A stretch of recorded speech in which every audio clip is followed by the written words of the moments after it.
les gars, vous déconnez? Ah ouais, vous déconnez sévère, les gars. Vous avez pas fini votre poulet? Moi, je suis déjà au café et à la clope, hein. Vous charriez, merde. Vous avez vu, hein? Comment on cuit un poulet chez nous? C'est vite fait, bien fait, hein. Bon, trêve de plaisanterie.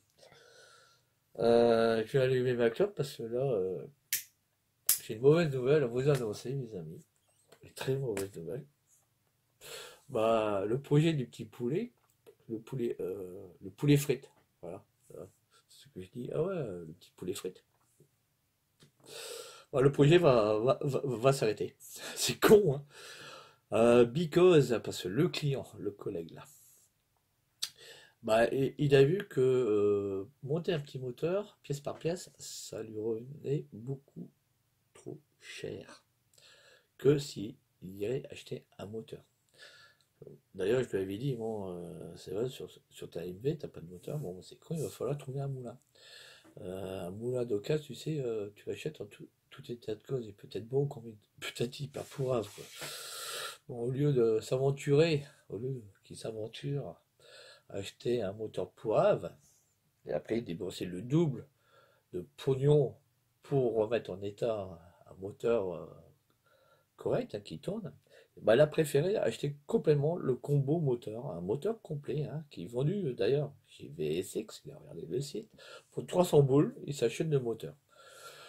Bon, il m'a demandé est-ce que ça vaut le coup. Je dis, bah achète, hein. Là, t'as ton moteur complet, hein. Il est assemblé, complet, avec l'allumage, il manque plus que le monter sur le cadre et le faire tousser, quoi. Voilà, donc après on verra que ça vaut. Si tu veux modifier des trucs, au moins toi, tu pourras modifier et tu auras quand même une base. Voilà, une base moteur qui tournera, voilà, tu auras un allumage, un variateur, une carburation où tu pourras changer, et voilà. Et derrière, il avait changé, il avait commencé à acheter des pièces, le mec, hein. Je vous ai présenté son Villeboquin, ses carters, et en plus, sa pipe, voilà, et en plus, il s'est offert un petit carbu. Ouais, mais un petit carbu chinois, c'est pas un Delorto, hein. Non, non, c'est un carbu chinois. Parce qu'un petit chat casse-casse d'aller-retour, il faut compter 35 boules, hein, en moyenne. Là, il s'est acheté une copine de merde à 15 euros. Bon, et il va y coûter aussi.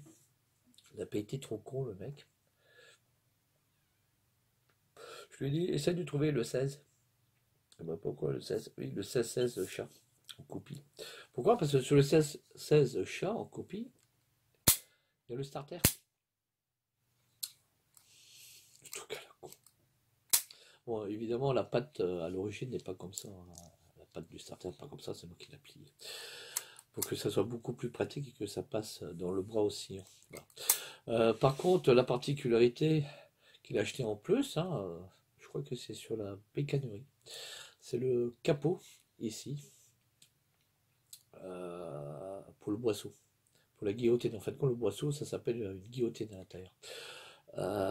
Il s'est acheté le dessus. Bon, moi je suis gentil, je lui ai foutu 2 V sur l'inox. Et c'est comme la cuve, il a viré la cuve Made in China. Et c'est vrai que la cuve Made in China est pourrie, avec un joint de merde. Il s'est acheté la cuve mal aussi. Elle n'est pas donnée celle-là. Je vous donnerai le prix, je ne l'ai pas en tête, hein, mais elle n'est pas donnée. Bon, je lui ai monté avec 2 vis BTR aussi. Et l'avantage de la cuve mal aussi, c'est qu'ici, il y a le bouchon. Ah, où vous pouvez nettoyer et enlever les cacas qui tombent dedans. Et l'avantage, c'est qu'on peut changer le gicleur directement. C'est sympa, non? Et moi, j'aime bien ces cuves. Elles sont assez costauds et solides. Et en plus, elles sont livrées avec le joint. Donc, no problème. Bon, là, je lui ai changé sa vis, hein, je lui ai foutu une petite vis BTR, comme d'hab. J'ai fait un petit contrôle vérification. Bon, bah, ah, c'est vraiment la copie, hein, du 15. Bon, celui-là, c'est un 16. Voilà. Bon, un 16 chat. Voilà.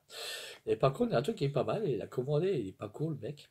Il a commandé aussi le câble de l'accélérateur, je lui ai monté, hein. Et quand c'est quoi, j'ai tout foutu à la poubelle. C'est un câble en inox. Et c'est vrai qu'il est pas mal. Il est en inox. Il n'est pas plus gros que les câbles traditionnels, hein. Alors, cam inox. Pas mal, non? Bon, moi, je lui ai monté son combo. Et en plus, ouais, ça se voit qu'il y en a certains qui m'écoutent et qui m'écoutent très bien. Et ça me fait plaisir. Je l'avais dit, si tu achètes ton carbu de 15, n'oublie pas d'acheter le petit gicleur. Et il me l'a fait. Ah, mais c'est lâché, le mec.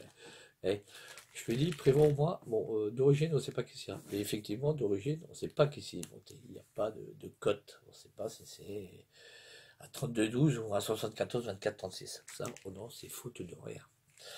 Moi, je lui dis, tu vois, chez Delafto, quand tu achètes un petit case, généralement, ils sont montés avec un gicleur de 68.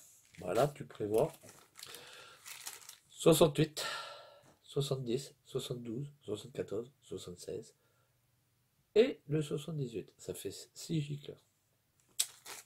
Il me les a achetés. De 2 en 2. Bon. Là, je vais monter à 78. Je sais que sur les kits, moi j'avais du kit Ersal, c'est ce qu'il avait l'intention de monter. J'avais monté un kit Ersal avec un gicleur de 78 et il marchait très bien. Par contre, à froid, il fallait faire chauffer un peu le moteur parce qu'à froid, c'était un peu dur. 74 très bien, mais avec un gicleur 78, c'était un peu dur. Et c'est vrai qu'avec un gicleur 78, ça respirait beaucoup plus. Hein. Bon, d'accord, j'avais une bougie un peu plus noire, mais elle n'était pas huileuse, elle était noire. Donc plus riche, hein, ma carburation, mais au moins, ça tournait bien. Et il avait un peu plus de pêche qu'avec un 74. J'ai jamais essayé un 76 parce que j'avais pas de 76. Là, j'aurai l'occasion d'essayer un 76. Voilà, tout simplement. Bon, ça c'est pour son petit carbu. C'est con. Bon, on verra dans le futur qu'est-ce que ça va donner son projet. Par contre, j'ai travaillé le poulet. Bon, euh, le poulet, il m'a déçu. Généralement, j'aime bien travailler, vous savez, sur les grosses dames ou le chaperon. Si vous savez pas que c'est un chaperon, va voir, c'est sur internet, tu sais, c'est le poulet qui est cassé, qui a gonflé. Ça, c'est le chaperon. Autrement, là, notre petit poulet méga dur, j'ai travaillé ces carters, ces fameux petits carters. Là, je suis déçu. Ah ouais, là, mauvaise nouvelle. Là, elle est au courant. Hein. Je lui ai fait photo, je lui ai envoyé ça par SMS. Ah non, MMS, excusez-moi. Et je lui ai dit, je suis déçu de ces carters. Je savais qu'ils avaient comme problème. Et là, malheureusement, je suis tombé sur une couille. Eh oui. Bon, sur ce demi-moule, je lui ai fait les appairages. Donc maintenant, ici, merde, là, il faut que je vous montre aussi. Là, j'ai retravaillé l'angle, ici, là. J'ai pas été faire un gros combo, non, non. J'ai pris un cylindre d'origine, voilà, un cylindre d'origine de 103. Et j'ai appairé mes lumières d'ici en fonction d'ici. Et je vous avais montré sur une vidéo précédente, effectivement, ici, on avait une arête qui obstruait quand même le un quart de la lumière latérale. Ça fermait. Voilà, maintenant, nickel chrome. J'ai coupé. Ah, putain, je sais pas si vous verrez. D'ailleurs, il faudra peut-être que je le mette à peu près droit. Voilà. Hop, mon petit tournevis. Pour vous montrer qu'ici, là, voilà, je sais pas si vous allez voir là. Là, c'est bon, c'est comme d'hab. Ici, maintenant, c'est plus obstrué. Donc, ça veut dire qu'ici, on passe bien directement dans la lumière latérale. Voilà. Ensuite, bon, ça, c'était rectifié. Hein. Donc, vous voyez, le travail qui est quand même bien fait. Hein. Il n'y a pas de traces de dérémel ni de lime à la barbare. C'était quand même bien travaillé, hein, bien poli. Voilà. Super, hein, quand même, le vieux, il pose bien. Et c'est du travail artisanal, je vous le signale. J'ai pas de machine à outils à la maison. Hein. Là, on est dimanche. Ça, j'ai fait ça hier, samedi. Tranquille pilote. Il a eu quand même pour une journée de boulot, 8 heures de boulot sur ces quarts d'heure. Ensuite, la deuxième opération, si vous vous en souvenez, c'était ici, notre lumière, là, l'ouverture, qui était beaucoup trop petite. Donc, j'ai fait mes appairages en fonction de notre carter que j'avais. Et là, maintenant, c'est OK. Nickel. Maintenant, on peut passer quand même à noir. OK. Vous vous en souvenez aussi, il y avait une ouïe à la hauteur de la vis ici, là. Là. On avait une bordure ici. Et là, on avait vraiment un sacré sabot. Bon, bah, j'ai retravaillé. J'ai éliminé l'ouïe qui était ici. Voilà. Tu vois, ça c'était éliminé. J'ai pas travaillé ici dans la courbure, non, j'ai travaillé vers la hauteur. Et en même temps, j'ai retravaillé ici aussi. Là. Pour faire un écoulement. Ah, t'as vu comment c'était travaillé. Mais là, il y a un truc qui va tous vous choquer. Eh, c'est quoi ça, le truc que t'as fait là? Bah ouais, bah malheureusement, en travaillant ici, pas sur ce carter-là, sur son petit frère, et vous allez voir que là, j'ai la rage. Oh putain. Il a fallu que je retravaille beaucoup plus près ici. C'est pour ça que là, ensuite, je suis vraiment H limit. Bah là, qu'est-ce que j'ai préféré? C'est boucher de part en part, avec de l'époxy, que j'ai foutu dedans, que j'ai bourré le trou à l'époxy. Et là, que j'ai refait un trou. Là, le trou, il est en 4, non, en 4-2, excusez-moi, pour une vis de 4. Voilà, donc 4-2. Donc, il y aura futurement, au lieu d'avoir une vis de 6 ici, il y aura tout simplement une vis de 4. Hein. Donc, je lui mettrai une vis de 4. Voilà. Et ça fera la correspondance. Et vous verrez qu'avec la vis de 4, on a quand même une partie ici où on pourra mettre quand même notre joint correctement. Voilà, on ne sera pas emmerdé. Il n'y aura pas de fuite. Et même s'il y a des fuites, je n'ai rien à foutre. On sera monté à la pâte à joint. Voilà. Donc je me ferai pas trop chier. Ça c'est pour monter ensuite, vous savez, le support. Sinon, si on n'a pas cette vis là pour le support, ça va pas trop le faire. Et d'ailleurs, même pour fermer et avoir une bonne étanchéité du carter, il nous la faut impérativement. Voilà, ça c'est ce petit boulot du carter. Bon, et évidemment, merci à notre ami Tony qui me dit, ouais, je travaille toujours à blanc. Oui, on fait toujours des mises à blanc quand on fait de la préparation. On assemble à blanc. Avant de monter en définitif, hein, avant d'avoir les couilles, vaut mieux regarder si on aura une couille qui va nous tomber au coin de la gueule. Bon, allez, là, faut contrôler les aliments, les appairages, si tout va bien, quoi. Voilà. Et c'est ce que j'étais en train de contrôler et que là, je vous fais une petite vidéo pour vous montrer certains petits trucs. Voilà, voilà, j'ai repris le carter, tout simple, tranquille pilote, hein, donc j'ai monté sa petite pipe. Là, les clapets, c'est du clapet de chez Polini, si vous voyez, c'est marqué sur la lamelle, la Polini. Et voilà comment ça se présente maintenant. Voilà. Vous allez me dire, il y a un malaise dans ton truc. Oui, il y a un malaise. Le truc qui m'a bouffé les couilles, c'était ça. Ouais, ouais. Je sais pas si vous allez voir correctement. Ah, putain, là. Là, tu vois, là, dans le moule. Qu'est-ce qu'il m'a fait l'aluminium? Il y a des trous. Regarde bien. Il y a des trous dans l'aluminium de merde, là. Ici, là. Ah, des scories. Donc, sur l'autre, j'en ai pas. Sur celui-là, je suis tombé. Et là, malheureusement, ici aussi, quand j'ai rectifié ici, là, bah, j'étais tombé pareil, sur la merde, des trous. Je me suis dit, putain, ça va pas se finir, ça va pas se finir. Voilà, plus je passais ma Dremel ici, j'avais peur.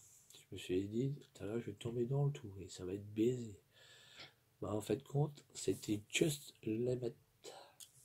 Là, c'est bon. Et maintenant, on comprend pourquoi que j'ai fait un trou de déport.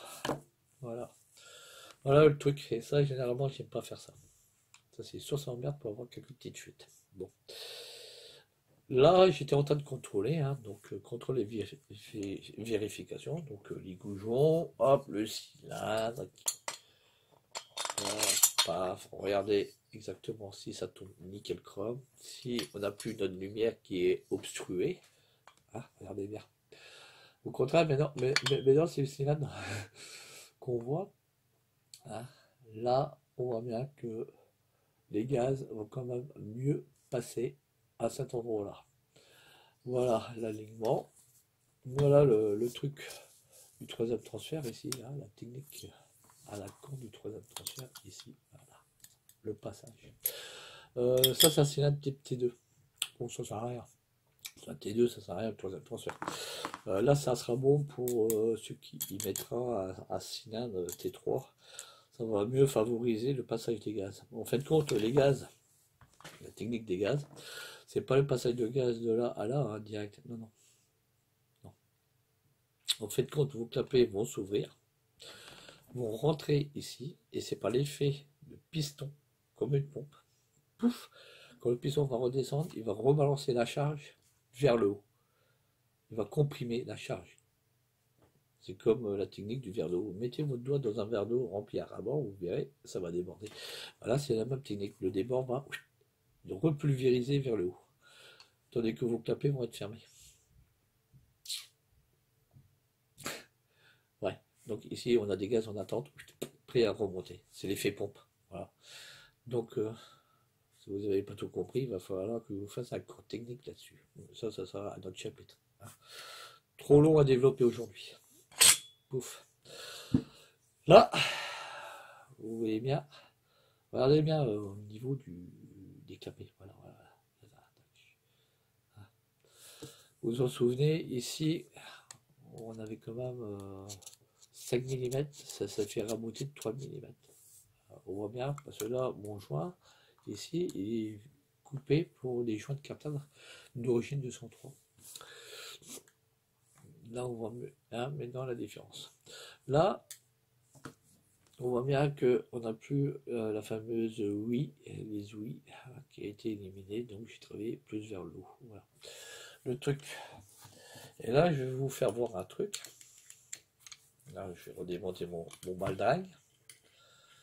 C'est pour ça que il y a un truc qu'il faut savoir aussi. Et je vous ai expliqué, les labels touchés à cause des petites ouïes, hein, avait des petites oreilles au niveau des passages qui ne me plaisaient pas. Hop, tac. Ah, regardez la connerie, mais au passage, regardez la connerie, la merde que je suis tombé ici. Là, je vais vous dire, c'est rageant. Alors, c'est ça qui vaut mieux. Ouais, t'as qu'à mettre de l'époxy. Moi, j'aime pas mettre de l'époxy dans un moteur. Parce que ton époxy, il tiendra pas. Un de ces cas, il va se barrer. Et là, tu auras tout gagné. Là, tu claques ton moteur. Bon, tant pis ça, je vais laisser ça comme ça. Voilà, bon, bah, on peut pas faire mieux. Ah, bon. Tandis qu'ici, ah, vous savez, l'époxy là que j'ai utilisé, c'est un époxy en mix aluminium. Voilà, pour qu'il tienne à l'intérieur. C'est pas de l'époxy pour bois, non, c'est ni plastique, non, c'est un époxy à base d'aluminium. Voilà. C'est un époxy qui coûte un peu cher en méca aussi. Certains vous le diront. Bon, comme je vous ai dit, ici, Louis qui était coupé. Bah, maintenant, mes clapets, hein, je les mets là, à bordel à cul, hop, et ça passe. On n'entend plus le fameux bruit qu'on entendait, clic, clic, clic. Ah oui, tu avais la bordure. Voilà, tu vois maintenant, elle passe, elle reste plus bloquée dans l'angle. Comparé à ce que je vous avais montré sur la première vidéo. Hein. Ok, là c'est correct. Mais par contre, regardez bien l'ouverture de la lamelle. Ça fait pas beaucoup de passage hein, pour les gaz. C'est quand même limité. Hein. C'est pour ça que les moteurs à clapet sont quand même limites. Alors, on arrive vite à la puissance. Ah, ça bride, hein. Bah, la meilleure solution, quand vous faites ça, et regardez bien ce que je fais généralement sur mes moteurs, je mets la boîte à clapet. Mais la boîte à clapet et polir les carters. Bah oui, polir les carters, effet miroir, ça sert à rien. Regarde. On lève comme un micro-ségur, fait quelque chose de propre. Donc, hein, c'est pas du poulie miroir à l'intérieur, non. Voilà. Mais la boîte à clapet, effectivement, la boîte à clapet te donne un plus gros volume. Et tes gaz sont mieux diffusés à l'intérieur de tes carters. Regarde bien les carters des autres de chez Pouini et mal aussi. Hein. Super carter moteur chez mal aussi. D'accord, il compte un prix. Mais au moins, c'est gros, c'est mouse. Et là, tu peux mettre du carbu au cul. C'est pour ça que tu peux foutre un petit carbu de 24 sur un kit 50 bidalo, sur un bas moteur, mal aussi. Il n'y aura pas de problème, il va marcher, il va être même heureux le bébé. Ah ouais, mais tu fous un petit kit bidalo là-dessus, bah, il va tousser sec le bébé. Hein. Il va pas aimer. Il va pas aimer du tout. C'est trop petit. Il va mal respirer. Bon, là, on va pas sur l'autre. Ça, c'est très bien quand vous faites des petits combos de moteurs, hein, des petits moteurs de 50 cm3. Voilà. Restauration de moteur ou un petit kit à la con, Ersal. Là, vous n'allez pas chercher vraiment de la P-Max. Hein. C'est vraiment du high limits. Ok. Voilà les amis. Bon, comme on dit, quand vous voulez faire du travail propre, faites du travail très très soigné. Le truc à la con, le boulot que j'ai fait ici pour le passage, et ici les cassures de la nervure, plus ma petite merde de déport ici, j'ai quand même passé 8 heures de boulot. Ah ouais, quand vous faites ça chez un préparateur, vous douillez de la monnaie. C'est sûr que là, pour le mec, uniquement que la préparation carter, parce que je vais être quand même gentil avec lui, je vais lui monter quand même un Villebrequin dedans, peut-être son Villebrequin, hein, que je vais monter dedans. Il y aurait une petite facture à la sortie. Le mec, c'est con, on a investi du pognon. Et bon, moi, je m'en fous, hein, c'est pas ma thune. Hein. Et quand il t'annonce par SMS, ouais, je crois que je vais acheter un moteur neuf. Bon, bah, comme d'hab. Et c'est vrai que là-dessus, il sera pas emmerdé. Un moteur neuf, s'il marche pas, il est garanti. Bon. Après, s'il fonctionne, il pourra toujours le modifier. Mais au moins, il part sur une base de moteur. Imaginez le prix qu'il faut foutre pour constituer un moteur. Je vous ai dit la dernière fois combien ça coûtait. Ça coûte pas cher, 34 boules, ouais. Plus le Villebrequin, 53 boules, plus ça, plus ci, plus ça. Et pour monter tout un moteur, quand on part de zéro, c'est une vraie fortune. Ça dépasse le prix. C'est horrible. C'est horrible. Il vaut mieux avoir un moteur et qu'on le modifie. Ça reviendra peut-être un peu moins cher. Quoique des fois, méfions-nous des merdes qu'on peut avoir surtout sur le marché de l'occasion. Hein, bon. C'est pour ça que je dis des fois, ça sert à rien de restaurer un vieux moteur. Il vaut mieux peut-être partir des fois sur une base saine et sur une matos neuf. Voilà les amis, bon bah je vous ai présenté un petit rapide live comme ça du petit poulet. Là, bientôt on va se le farcir. Hein. Vous savez, il va falloir mettre un truc là, une espèce de yo-yo là, comme je vous ai dit. Et là, ça serait la surprise. Je crois que vous avez tous commandé un poulet frites. Hein. Pas de patates rissolées, rien, non, pas d'un poulet frites que vous m'avez tous demandé. Bah, on va essayer de foutre des frites dedans et faire la cuisson des frites. Je sais pas si vous avez une préférence. Frites, patates, fait maison, ou donc frites fait maison, ou du surgelé. Ah, là, il va falloir que vous me disiez qu'est-ce que vous préférez. Quelle marque de frites surgelées que vous voulez, ou sinon, les patates à l'ancienne qu'il va falloir éplucher. Hein, la fameuse BF15. Hein, je vous raconte pas. Hein, si vous avez une préférence de patates, vous me le dites dans les coms. Allez, mes amis. Sur ce, je vous dis à plus et n'oubliez pas toujours vos commentaires. Moi, j'adore. Plus ça va, plus je lis les commentaires, et plus je suis heureux. Au moins, les rageurs, ils viennent pas trop nous casser les couilles. Par contre, il y en a un qui met toujours un mauvais, voire deux, qui me mettent des mauvais trucs pour mes vidéos, mais ça je m'en fous, parce que vu le nombre de pouces que j'ai, je vous remercie mes amis. Hein. Ouais, aujourd'hui, on est dimanche, 444 abonnés hein, sur ma chaîne. Ah, là, je suis heureux. Hein. Au moins, sa petite chaîne qui monte, qui monte, qui monte, qui monte. Bon, je vous avais promis un truc en fin d'année. Hein. Là, je vous offre le champagne en fin d'année à une condition qu'on était à 1 million d'abonnés. Là, je crois qu'on est encore loin. Allez, mes amis, à plus. Et n'oubliez pas, pensez à vous.